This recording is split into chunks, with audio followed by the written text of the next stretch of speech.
people, welcome. Today is Friday, March 25th, and the time now is March 25th, 2022, and the time now is 7 p.m. my time. I don't know what time it is where you are around the world, but there's an old saying that you must not say anything bad about the dead, but I beg to differ, and that's a false notion that has been propagated by propagandists for over the years to silence their critics.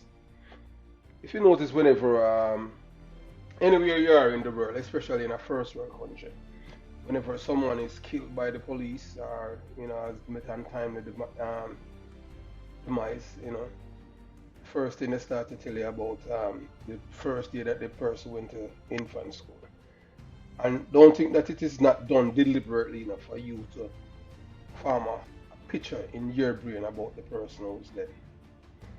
So that's why I beg to differ on that notion that have been propagated by propagandists for years in Jamaica. They always say don't say anything bad about the dead.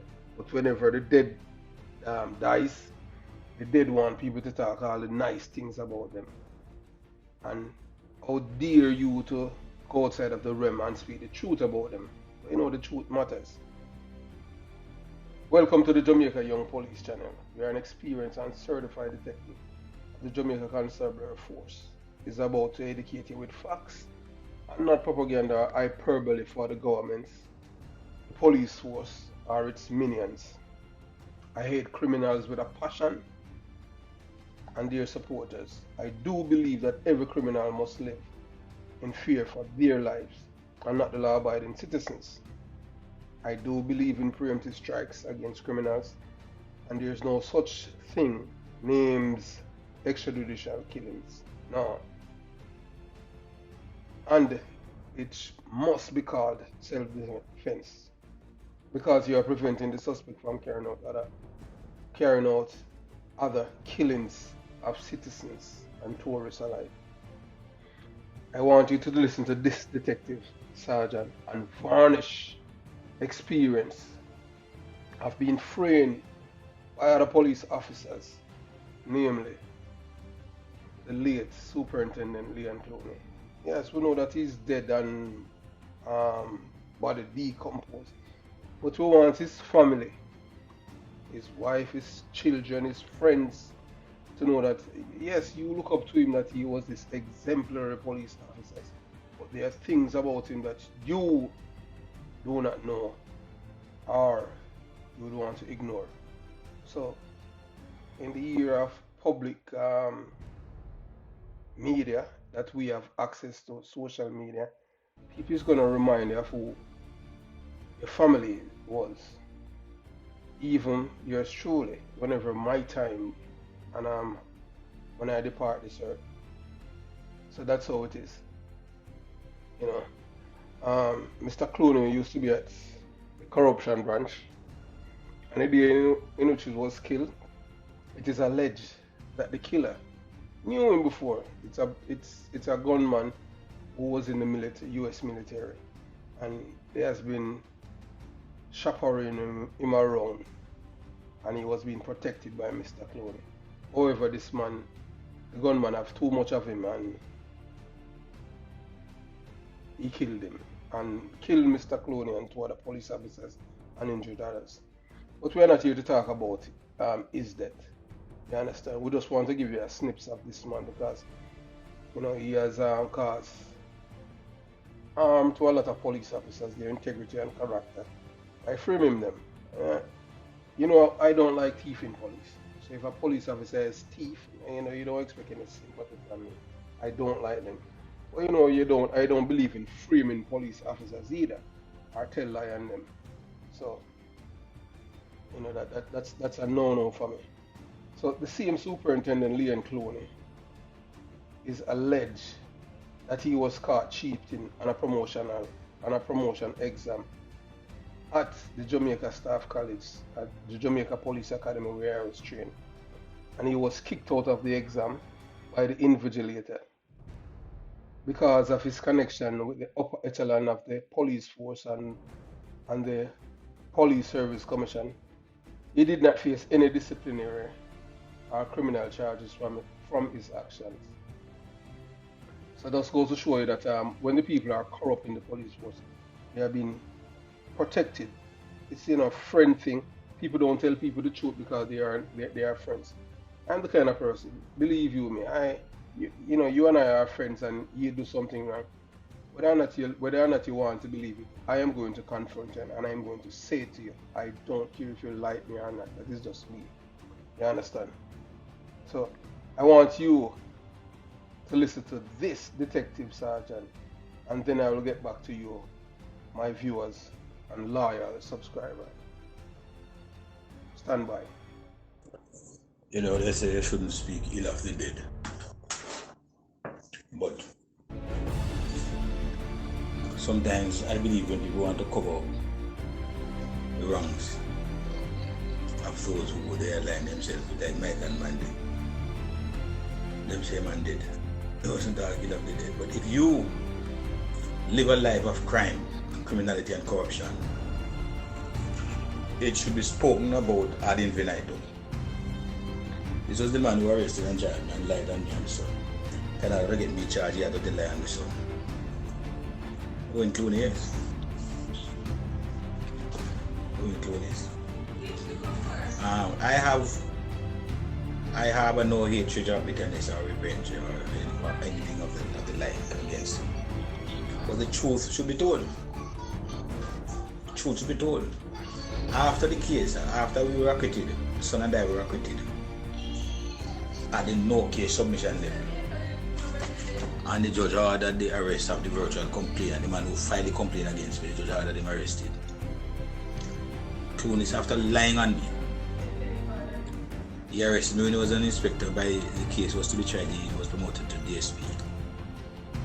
Within a year, he was the case started in March 2008, and before the case was finished in February 2009, he was a DSP.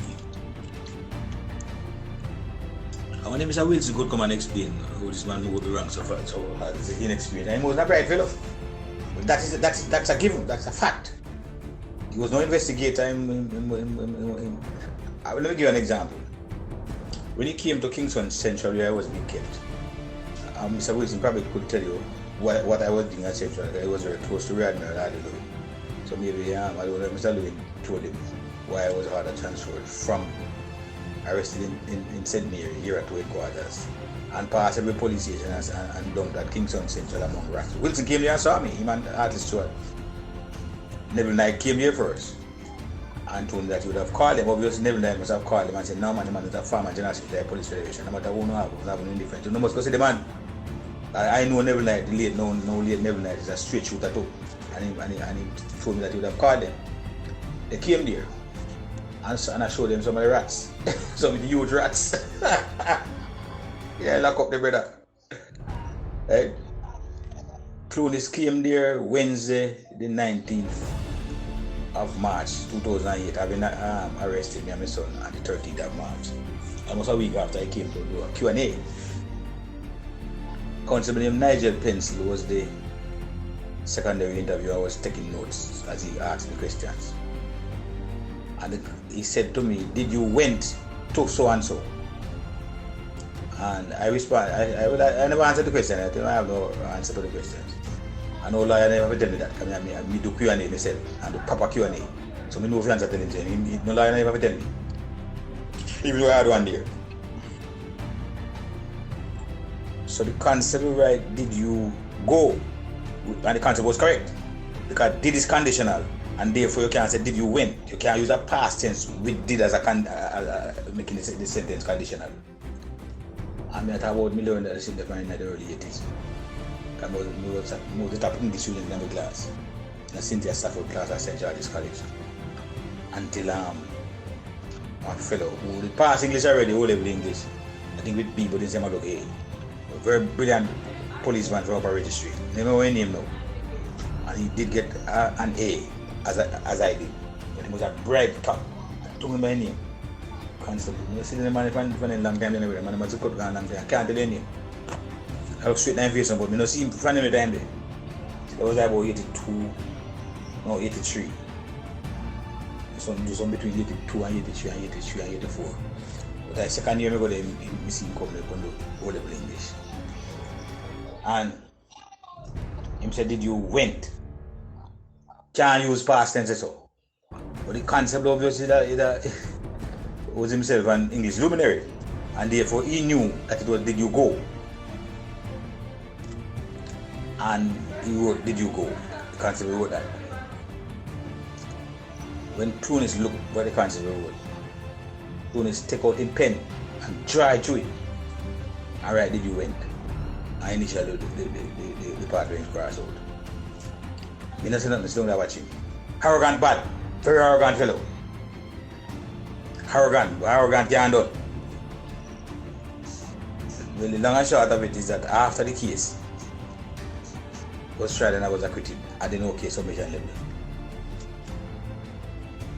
he came across to offer me a handshake. Me and Detective Sergeant, him as DSP, and me run that way. Me say me can't shake your hand, brother. You and your crony them from anti-corruption branch can tell life on me and my son.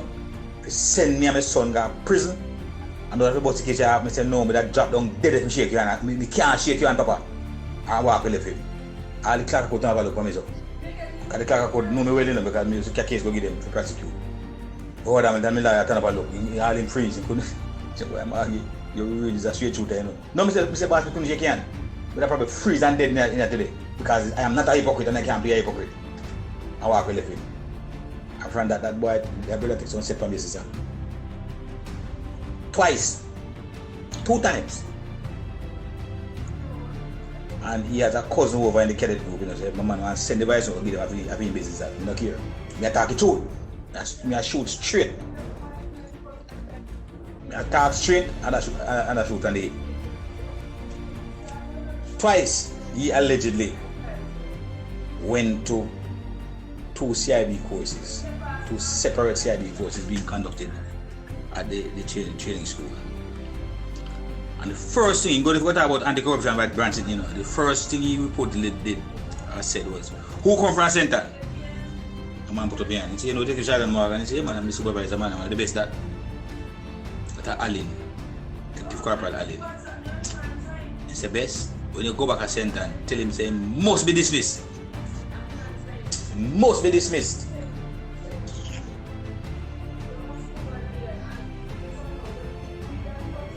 Can't say everything I want to say, no man, because can't say everything I want to say, but I'm going to leave that apart. And another detective came back with the same message, same modus operandi, come in, who come from center and area and tell him the same thing. This was 2009. 2009, can we go back to work? March 2009. My contract was terminated. By then, you know, in 2009, when it was announced that Rear Admiral Lewin would not continue, the whole force and the whole of Jamaica knew that Ellington would have been the next commissioner. The whole force. I received another day, and I must tell you this story. Another day, I was in court, having resumed. In 09, I was in court. Could be about 09, I can work for you. Could be same 09. One detective sergeant named Morris, who was also involved in the case, came to court. One of him anti-corruption branch in corruption case. I don't know who the charge us, but I see me at court and he come. Because I know Morris long time, you know, when I graduated in March 1980. Morris was promoted shortly before or after. I remember even go to see my acting capper, and was like constantly just get promotion. But it was a young acting capper, young man. Neat man, neat and crisp like a biscuit. He used to work in the general office. He was the office clerk for the soup. And I used to see him walk across from the soup office was right over where Telecom, you know. But when you walk from Ellison with Gardum and go across the car park, and then think of car park, you know, traffic, you know, it was a place when there was a park, stone car and all kind of car left on the road. Before them built up and turned the traffic headquarters. So we used to walk from over the barrack room, or we used to be upstairs, the barrack room, and traffic office was upstairs, but below the traffic office, if you back turn to the guard room, the traffic office will be on your right of the building upstairs, and the super office to the right of the building downstairs. Telecom downstairs, all are downstairs, and the rest are upstairs, a bathroom and barrack room and sitting. We used to live. So we used to just walk across the car park there and come again and walk over. Tomorrow now we used to walk from that office and go over patrol base with file. Like you used to get into the SOIC or some people were there. But every second I see him go to and fro as a part of his own. I need admire the policeman. I'm a Christian, you know, I'm a 7-day Christian. Admire Morrow. Honest, genuine police. So that particular day when he came to court, he said to me, no, he come out from me and check, I'm running away too. And I said, Maggie, I'm here insult, brother. He said, no, me can't be. I said, Mario, you know, no, so me can't be a bucket, brother. He said, no, but me do nothing wrong. He said, Mario, me have the case file.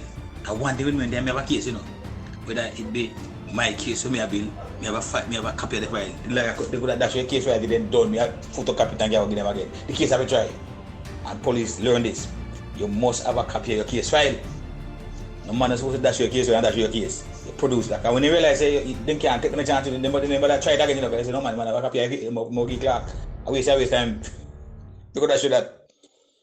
So me had a copy of my case, so they charge me under the anti-corruption law, you know. Lawyer give me everything. Even a CD. A CD with them print as part of the evidence. They tell the lawyer to print one and give me. Burn one and give me. Because they line up the brother, you know. The brother way so-called to come pay money. Then line him up with you know why I am? So the conversation was recorded.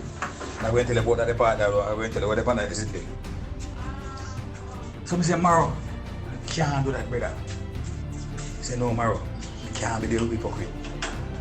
And so I tell Maro, say me have a statement. Maro said, man, give me one sit down. Man get weak. And then I said, Kim said, Bridget, you don't tell a lie about me for sure. I believe you can't be not lying there. But you don't talk the truth neither. He said, man, I want to talk to you, man. I want to talk to you. I'm not a Christian, man. And I came over the parish council office with the mayor, then keep them, with the council, then keep them meeting. Because there was no council meeting that day. I came going and lock the door. And that... Yes, my people, so now that you have listened to this well-learned and rounded detective, so, you know, when people talking about corruption in the police force, and how these corrupted police officers are protected, and they are revered, lauded, and celebrated, and whenever something happens to them, you know, God forbid, they die from natural causes or whatever, they're dead, you hear all these glowing things about them. But nobody wants to talk about the bad things that they have done to even their colleagues. You understand what I'm saying? As for me, fighting crime, I do believe in, you know, you have to do all of the necessary things to make the people, you know, live in peace and security and serenity. You know, a place where they can raise their children, go to work and everything and feeling safe when they come home. That's my philosophy and my belief. You understand what I'm saying? So, you know, as it says, that does not save your character. You understand? You know, it doesn't save it. So, the reason why I'm doing this video is to show you about corruption in the police force, and the more people commit crimes, or the more they're promoted in the police force because they are protected. You know, I'm wondering, you know, thinking of it, I'm thinking about it right now. You know, it seems like there's no police who are in the upper echelon of police force. If they have a friend or somebody who they really like or are close to, and if the person do something wrong, when I say wrong, I'm talking about something corrupted. Just like what the late Ricky Bailey did to me. You know, I had arrested him, went on a operation with the man who was wanted for 2 counts of murder. They collected money and released the man, and Ricky Bailey collected money. How much US, you know, all of that is behind me, and I end up at court inquiry. Then Another time, guess who lied on me? Yes, man. Nobody but HORSEMOUTH, DERRICK, CLAPPY Knight. You know, I don't know how DERRICK, CLAPPY, HORSEMOUTH, COWBOY Knight was promoted to Assistant Commissioner of Police. But it showed that the force, well, it was and is stuck with criminal police officers. And the reason why I'm going to tell you this now, and why I said everything that this police officer, detective, has said is true, and the reason why I'm saying I believe him, because I have experienced pretty much the same thing as he has experienced. You have criminal police officers that framed me. Yes, you understand what I'm saying? And that's one of the reasons why I can never ever like DERRICK Knight. You know, Ox, I can give him a little break, but DERRICK Knight is, well, both of them are criminal police. So I'm going to tell you something now about DERRICK Knight. How this man become Assistant Commissioner of Police and why, you know, our relationship so over the years. And what happened to Detective DSP Norman Sticky Hamilton with the gold thing at Half Tree? That could not happen to me because I would not work with him. So the thing is that now with Knight, we were at a meeting in the CIB office with DSP Renford Robinson on Monday morning, and it was an heated argument. Knight came to Hornsby and saw me, you know, because he was arrested and charged for murder, and in '89, so he came there in '93 as a detective corporal. I don't even want to talk about things that he had done before, you understand? I'm just showing you how these people operate. You know, they're real gangsters, criminals. So they use their police powers to bully other police. But I'm the kind of person I was raised not to be afraid of bullies. I never like bullies because, you know, if you're gonna bully me, I'm gonna fight back.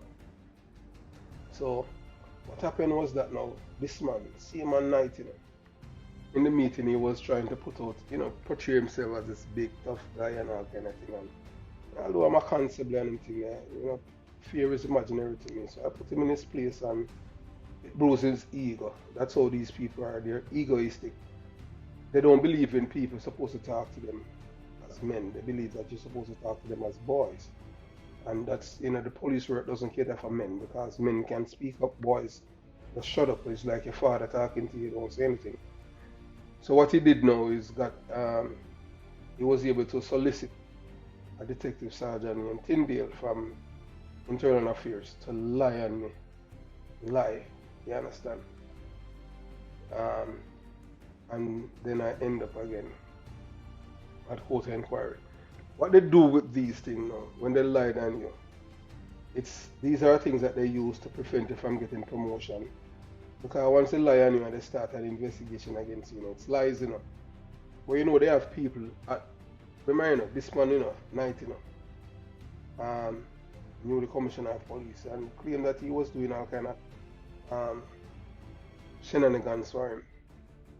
You know, Stevie's and all kind of other things. Nobody can let me do things for them in terms of, nobody when I was a police officer, I even know, could get me to rob anybody of them cocaine or anything like that, or do any killing for them because I want to keep people silent because they have secret from because of criminal activity. I was not in that. Nobody could not get me to do that. So he was very close to Francis Forbes. But I knew Francis Forbes before this man, before Knight. I knew Francis Forbes from our training school as a cadet. And before he became Commissioner of Police, he used to come when he, you know, visit Greenwich Farm. You know, he would solicit and ask Bobby and myself, Bobby Williams, to come and guard him and protect him whilst he was there, you know.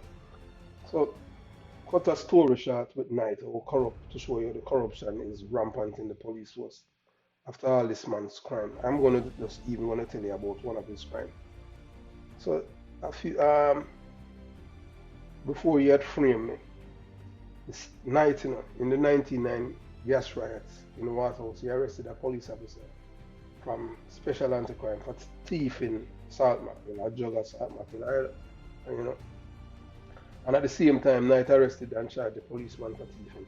The same night, had men in custody at Punsby that he was extorting money from to get them, for them to release them because they had robbed cocaine that was en route to the United States of America. And it, reached to the police them at Special Anti-Crime.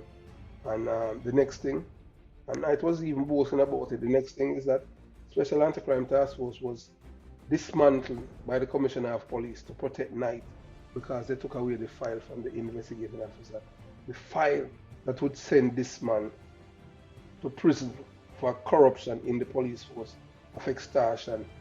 This file was taken away from the investigating officers, and that's how they dismantled Special Anti-Crime Task Force because of one man, because he's connected. So don't worry about when people talking about glaring things about some people. And I want to tell you, whether or not you want to believe it, these are the police officers that people, even right now in the police force, lauded, celebrated, and revered. You see, most of the police them that, if you as a police officer in any division, and you know a police officer who's corrupt and mixed up, and you hear them lauding them, you would see them lauding them and celebrating them. These are the corrupt police officers that the police force cater for, and the upper echelon of the police force. You just got to understand that the police force is designed for criminals. You understand? I don't know if it changes, but when I was there, that's what happened. So it's time. We don't know how the force is going to change. If it's going to change its way from being a corrupt police force to a decent police force. Thanks for watching the Jamaica Young Police channel. Please remember to like, share the video, and subscribe to it. You might not get video every day, but what you'll get is definitely facts. You understand? And we don't want any police officer to think that because they are dead, that whatever they did in the past is in the past. Even when you're a dead man, your family is going to know that you're a thief. You understand? You're not a good police. You're a thief in police. And I have worked with a lot of them. And I've seen them being promoted through the ranks over the years. And these people are people who are leading people. And I can tell you this, the honest and good police officers, they are the ones that been stagnated and kept at the same rank, and they have been criticized, and they have been all kind of manner of evil that these people have done to them. The police force, hopefully it will change.